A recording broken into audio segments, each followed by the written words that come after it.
All right, so here we go. So this is the review 6.1-4. We're doing number 5 here. So it says Roy wants to lift a 40-kilogram box onto a platform that's 2.5 meters tall. A says how much work is required for Roy to lift the box onto the platform. Can I just do B, or do people want me to do A? I'm happy to do both if you want. Do both? Yeah? Okay. All right, so for part A, here's the box. It's 40 kilograms. It says how much work is required for Roy to lift the box up onto a platform 2.5 meters tall. So our displacement is 2.5 meters, right? Okay, so remember you guys, work is force times displacement times the cosine of theta. So to calculate how much work Roy does, we need to calculate how much force he needs. So do you guys remember how to figure that out? How much force do you need to lift a 40-kilogram thing? Or how do we find how much force? Yeah, it's just the force of gravity, right? So gravity's pulling this thing down. It's got a force of negative 392 newtons. Oh, that means for Roy to lift it, he needs a force of 392 newtons, right? Technically, he needs a little more to get it going, a little less to stop it, but it all averages out. Cool? Okay, so everybody good with that? All right, so to calculate the work done by Roy, I'm going to multiply the force of Roy times the displacement the box goes through times the cosine of theta. So the force of Roy is 392 newtons. The displacement is 2.5 meters times the cosine of 90 degrees, because it's straight up. Is that right? No. What does theta represent, you guys? So the angle between... Sure. Force and motion. The force and the motion, exactly. So you guys, I want you guys to make sure you understand this theta is, it represents the angle between these two vectors. Sorry, I wanted this to be a different color. It's the angle between these two vectors. Okay, so my displacement is up. My force is up. So what's the angle between that pink vector and the blue one? 0. So it's the cosine of 0. What's the cosine of 0, you guys? 1.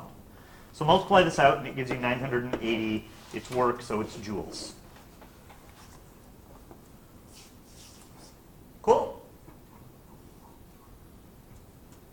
Any problems with part A? Okay. We also needed to find the work done by gravity here, right?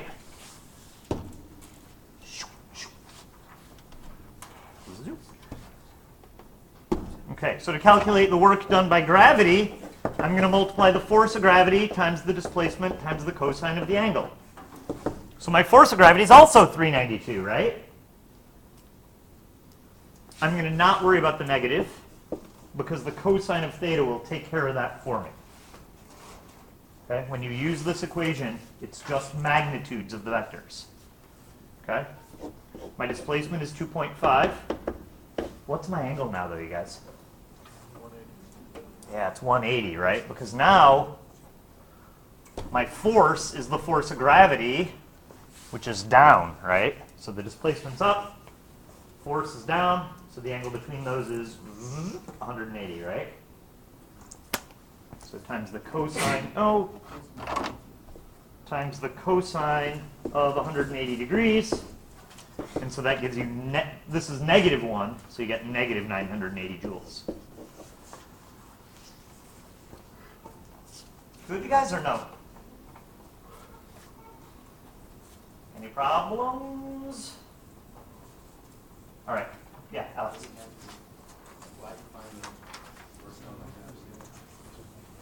Because I asked you guys to. It doesn't say it on the worksheet. Like on Wednesday or Thursday or one of those days last week, I asked you guys to. Yeah, there's nothing to worry about. All right, everybody good? How much, this is a dumb question, but we should discuss it. How much work does the normal force do? 0, because there's no normal force, right? Follow? Okay, so is everybody good with A?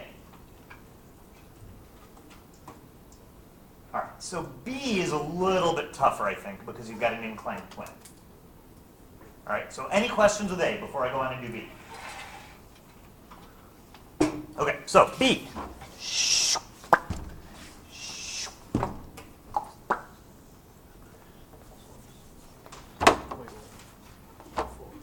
Okay, so in part B, this time he still wants to lift the same box onto the same platform, but this time he's going to use a ramp to do it, an inclined plane to do it.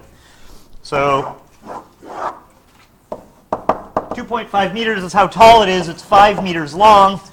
Here's the box. It's 40 kilograms. How'd you guys start?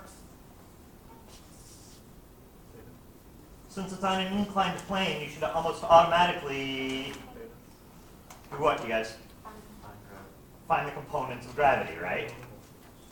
So the idea is I know my force of gravity is still going to be 392 newtons, but because it's on an inclined plane, I got to find the components. So to find the components, what do I have to do? Find the angle, right? So do a little bit of trig and figure out that this angle here turns out to be 30 degrees. Good? Okay, and now we can use that information to find our components. So FG parallel turns out to be 196, I guess technically negative if you want to keep track. Your perpendicular component is it 332, 331? 339. Oh wow, I was way off. Our normal force is also 339. So there's the start of my free body diagram. What force am I missing? You got FG parallel. What force are we missing, you guys? Force of Roy. So how much force does Roy need? 196, right? For the same reason as before, he needed whatever it was, 392, right? All right. Are we good? Brian, what's wrong? No. You sure? Yeah. Positive? Yeah. Everybody good? Okay. Okay. That wasn't me yelling at you for talking. No. Oh, okay. All right. So let's find the work that Roy does. So the work done by Roy is the force of Roy times the displacement times the cosine of the angle. So my force of Roy, we decided, is 196. What's the displacement now, you guys? 5 meters, because that's how long the ramp is, times the cosine of 30 degrees, right? Because the angle is 30 degrees? No. Okay, remember that theta represents the angle between the force and the displacement. My displacement is that way. My force is that way. What's the angle betwixt them? 0. I just said betwixt. I don't think I've ever said that before. I don't think I'll ever say it again. All right, everybody good? All right, so multiply it out and it gives you 980 joules again. Are there questions?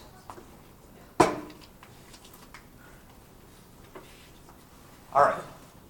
So let's calculate the work done by gravity. So this is the one that messed people up in my 5th hour. So everybody's good with calculating the work done by Roy, yes? All right, work done by gravity. All right, to calculate the work done by gravity, I need to multiply the force of gravity by the displacement times the cosine of the angle. So my force of gravity is 392. Notice I'm not putting in the negative. Good. Times my displacement, 5 meters, times the cosine of, I'm going to clear up my drawing here a little bit.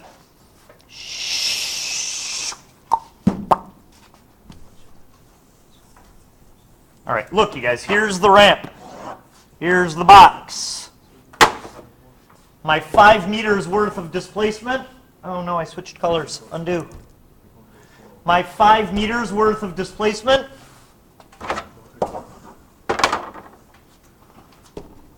Try this one last time. My 5 meters worth of displacement is that way, right? Everybody point for me. Which direction does the force of gravity act in? Straight down. Can you see the stupid yellow that I chose? I'm going to go over the yellow with green just so you can see it. Here's my force of gravity. It's a bad choice of colors. So theta is the angle between those two vectors. So this is theta. It's the angle between the displacement and the force vectors, right? So look, we got to figure out what that angle is. So if this guy here is 30 degrees, that's 30. Here, that's 30, right? So, you guys see what I just did there? We took that 30 degrees is between the motion and the horizontal. We want the angle between the motion and the vertical. So aren't I just tacking on another 90 degrees? Okay. Geometrically, it's, I guess you could do this, right? This angle here is 30 degrees because they're alternate interior angles. And I know this is a right angle because it's a right angle. So 90 plus 30 is 120 degrees. So multiply it all out and you get negative 980 joules.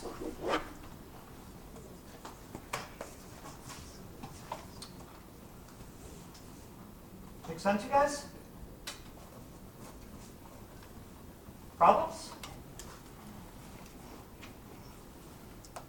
Okay.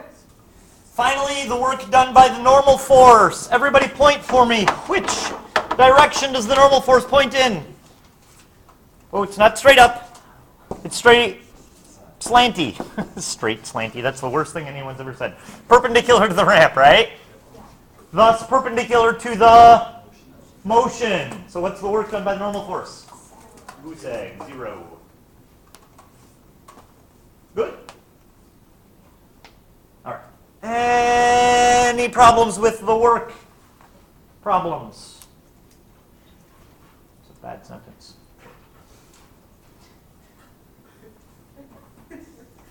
Everybody's good? All right. I'm going to stop talking about these then. So that's 4 and 5. Everybody's happy, yes?